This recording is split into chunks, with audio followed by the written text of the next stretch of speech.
Hello friends, आज मैं जो ज्योग्राफी एनसीईआरटी शुरू किया है उसी के संबंध में दूसरा चैप्टर स्टार्ट करेंगे। और अगर आपको वीडियो पसंद आ रही हो तो प्लीज़ लाइक और सब्सक्राइब ज़रूर करिए। चलिए तो दूसरा लेसन शुरू करते हैं। और दूसरे लेसन का नाम क्या है? संरचना तथा भू आकृति। कौन सी नदियाँ कहाँ से निकलती हैं, उनका स्थान क्या है और उनकी आयु क्या है, और जो प्लेटें हैं किधर से किस तरफ खिसकी हैं, इसके बारे में आज हम पढ़ेंगे।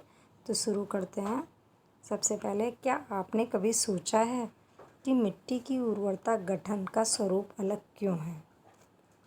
देखिए, एनसीईआरटी की लैंग्वेज ऐसी है कि जो हम जिस तरीके से सोचते हैं, बहुत सरल लैंग्वेज में एनसीईआरटी अगर पढ़ेंगे तो बहुत अच्छे से समझ में आएगा। आपने यह भी सोचा होगा कि अलग अलग स्थानों पर चट्टानों के प्रकार भी भिन्न हैं। चट्टानें व मिट्टी आपस में संबंधित हैं, ठीक है, क्योंकि असंगठित चट्टानें वास्तव में मिट्टी ही हैं। पृथ्वी के धरातल पर चट्टानों व मिट्टी की भिन्नता धरातलीय स्वरूप के अनुसार पाई जाती है, ठीक है। कहीं पे लाल मिट्टी पाई जाती है, कहीं पे काली, कहीं पे लैटेराइट मिट्टी, दोमट मिट्टी। भारत में तो लगभग हर प्रकार की मिट्टियाँ पाई जाती हैं, ठीक है। वर्तमान अनुमान के अनुसार पृथ्वी की आयु लगभग 46 करोड़ वर्ष है। और मिट्टी से याद आया कि आप कमेंट सेक्शन में ये बताइएगा कि भारत में कौन सी मिट्टी का क्षेत्रफल सबसे अधिक है, और कमेंट ज़रूर करिएगा। वर्तमान अनुमान के अनुसार पृथ्वी की आयु लगभग 46 करोड़ वर्ष हो गई है। इतने लंबे समय में अंतर्जात बाह्यजात बलों के अनेक परिवर्तन हुए हैं। इन बलों की पृथ्वी की धरातलीय व अधस्थलीय आकृतियों के रूपरेखा निर्धारण में एक महत्वपूर्ण भूमिका रही है। आप पृथ्वी की विवर्तनिक हलचलों के विषय में भौतिक भूगोल का परिचय नामक पुस्तक में पढ़ चुके हैं। इसकी एक और पुस्तक है, उसको भी मैंने डाला है, देखिएगा आप। क्या आप जानते हैं कि करोड़ों वर्ष पहले इंडियन प्लेट भूमध्य रेखा से दक्षिण में स्थित थी? क्योंकि पहले जो है इंडियन प्लेट जो है वो भूमध्य रेखा से दक्षिण में स्थित थे, और इस समय भारत कहाँ पे आ गया? भूमध्य रेखा से उत्तर में है, ठीक है। और यह आकार में काफ़ी विशाल थी, और ऑस्ट्रेलियन प्लेट जो है वो इसी का हिस्सा था।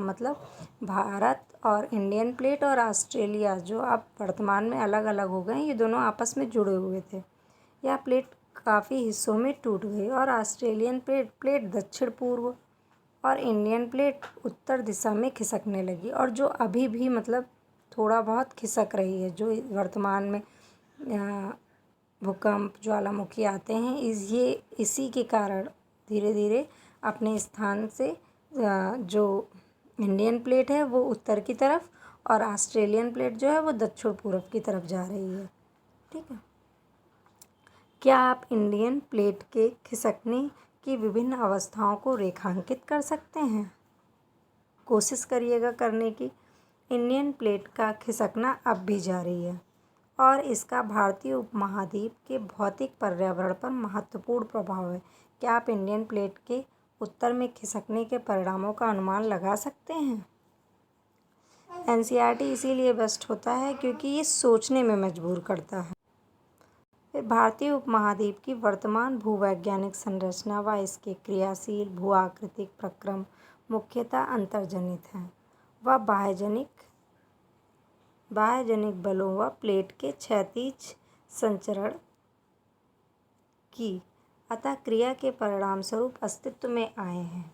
भूवैज्ञानिक संरचना व शैल समूह की भिन्नता के आधार पर भारत को 3 भूखंडों में विभाजित किया जा सकता है। कौन कौन से हैं? सबसे पहला प्रायद्वीपीय खंड, ठीक है। हिमालय और अन्य अतिरिक्त प्रायद्वीपीय पर्वतमालाएं, सिंधु गंगा ब्रह्मपुत्र मैदान, ठीक है। आप सबसे पहले प्रायद्वीपीय खंड के बारे में पढ़ते हैं। प्रायद्वीपीय खंड की उत्तरी सीमा कटी फटी है, जैसे जो प्रायद्वीपीय खंड गुजरात की ओर देखेंगे तो कटा फटा हुआ है। तो उत्तरी सीमा क्या है? कटी फिटी है, जो कच्छ से आरंभ होकर अरावली पहाड़ियों के पश्चिम से गुजरती हुई दिल्ली तक और फिर यमुना व गंगा नदी के समानांतर राजमहल की पहाड़ियों व गंगा डेल्टा तक जाती है।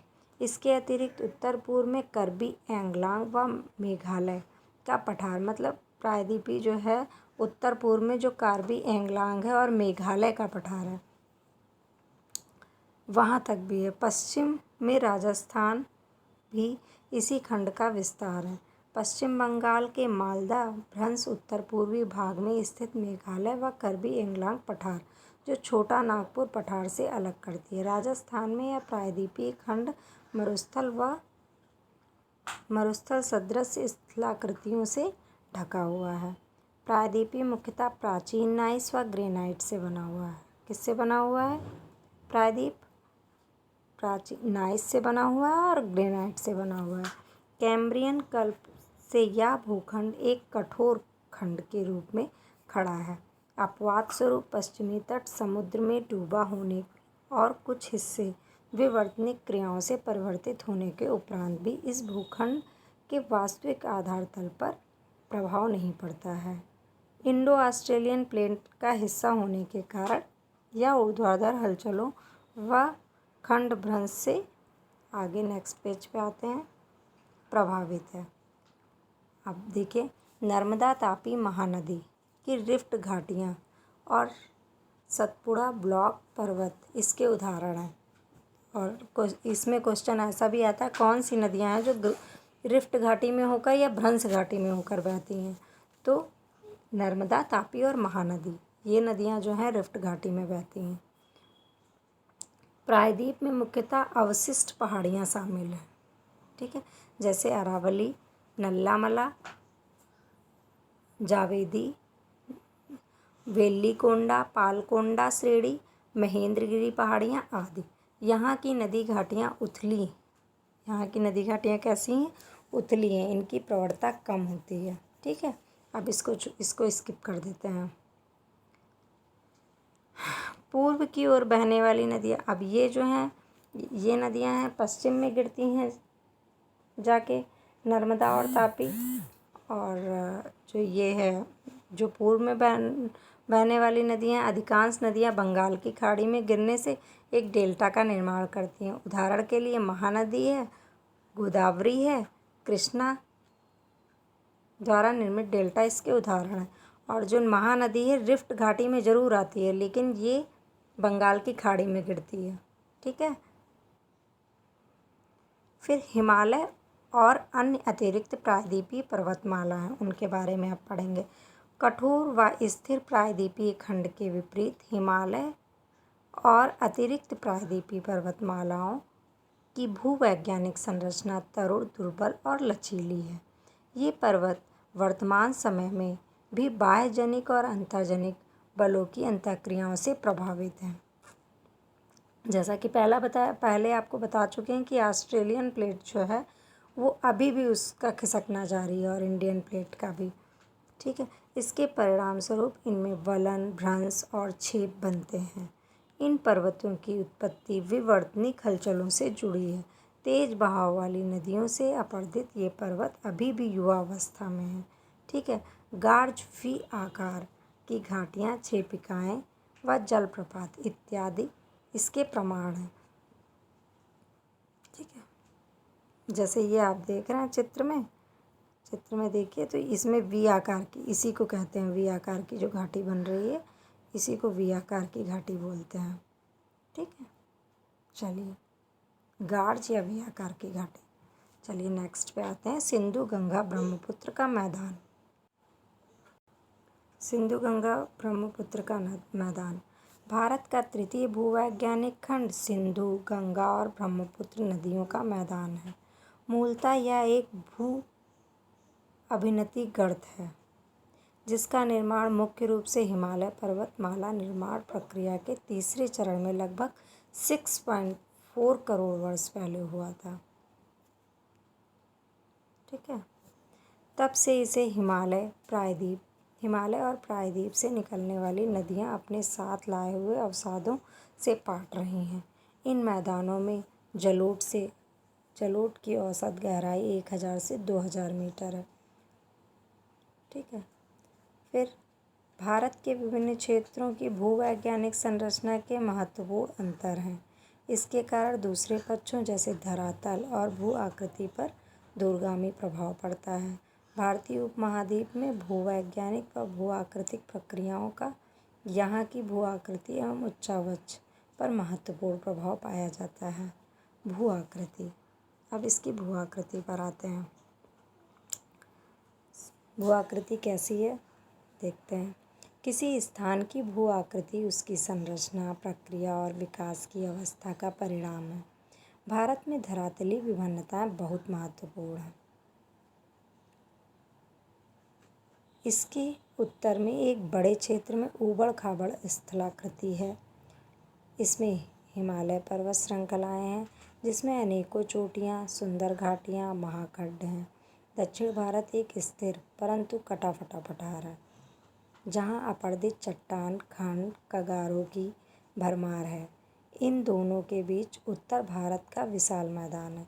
मोटे तौर पर भारत को निम्नलिखित भू आकृतिक खंडों में बांटा जा सकता है। कितने खंडों में? 6 खंडों में बांटा गया। सबसे पहले उत्तर व उत्तर पूर्वी पर्वतमाला, उत्तर भारत का मैदान, प्रायद्वीपीय पठार, भारतीय मरुस्थल, तटीय मैदान और द्वीप समूह। अब सबसे पहले हम उत्तर तथा उत्तर पूर्वी पर्वतमाला के बारे में पढ़ेंगे। तो उत्तर तथा उत्तर पूर्वी पर्वतमाला में हिमालय पर्वत और उत्तर पूर्वी पहाड़ियाँ शामिल हैं। ठीक है। हिमालय में कई समानांतर पर्वत श्रृंखलाएँ हैं। इसमें वृहत हिमालय, पार हिमालय श्रृंखलाएँ, मध्य हिमालय और शिवालिक प्रमुख श्रेणियाँ हैं। भारत के उत्तर पश्चिमी भाग में हिमालय की ये श्रेणियाँ उत्तर पश्चिम दिशा से दक्षिण पूर्व दिशा की ओर फैली हैं। दार्जिलिंग और सिक्किम क्षेत्रों में ये श्रेणियाँ पूर्व पश्चिम दिशा में फैली हैं, जबकि अरुणाचल प्रदेश में ये दक्षिण पश्चिम से उत्तर पश्चिम की ओर घूम जाती हैं। मिजोरम, नागालैंड और मणिपुर में ये पहाड़ियाँ उत्तर दक्षिण दिशा में फैली हैं। वृहत हिमालय श्रृंखला जिसे केंद्रीय अच्छी श्रेणी भी कहा जाता है, की पूर्व पश्चिम लंबाई लगभग 25,000 किलोमीटर है और उत्तर से दक्षिण की चौड़ाई 160 से 400 किलोमीटर है, जैसा कि मानचित्र से स्पष्ट है। हिमालय भारतीय उपमहाद्वीप और मध्य एवं पूर्वी एशिया के देशों के बीच एक मजबूत लंबी दीवार के रूप में खड़ा है। ठीक है। क्या आप भारतीय उपमहाद्वीप के देशों के नाम बता सकते हैं? चलिए अब आगे बढ़ते हैं। बाकी भी आपको मानचित्र के द्वारा भी समझा देंगे। हिमालय एक प्राकृतिक रोधक ही नहीं अपितु जलवायु, अफवाह व सांस्कृतिक विभाजक भी है। क्या आप दक्षिण एशिया के देशों के भू पर्यावरण पर हिमालय के प्रभाव बता सकते हैं? क्या आप दुनिया में हिमालय जैसा भू पर्यावरण विभाजक ढूंढ सकते हैं? हिमालय पर्वतमाला में भी अनेक क्षेत्रीय विभिन्नताएं हैं। उच्चावच पर्वत श्रेणियाँ के संरेखण और दूसरी भू आकृतियों के आधार पर हिमालय को निम्नलिखित उपखंडों में विभाजित किया जा सकता है। 5 उपखंडों में विभाजित किया है। कश्मीर या उत्तर पश्चिमी हिमालय, हिमाचल व उत्तरांचल हिमालय, दार्जिलिंग तथा सिक्किम हिमालय, अरुणाचल हिमालय और पूर्वी पहाड़ियाँ और पर्वतमाला है। आइए आपको मानचित्र के द्वारा भी दिखा देते हैं। देखिए उत्तर तथा पूर्व हिमालय है। सबसे पहले ये जो है इन श्रेणियों को ध्यान से देखिएगा। ये एग्ज़ाम में पूछी भी जाती हैं कि उत्तर से दक्षिण के क्रम में लगाओ, दक्षिण से उत्तर के क्रम में लगाओ। तो सबसे नीचे देखिएगा शिवालिक श्रेणी है, फिर उसके ऊपर कौन सी है? सबसे नीचे, एक मिनट,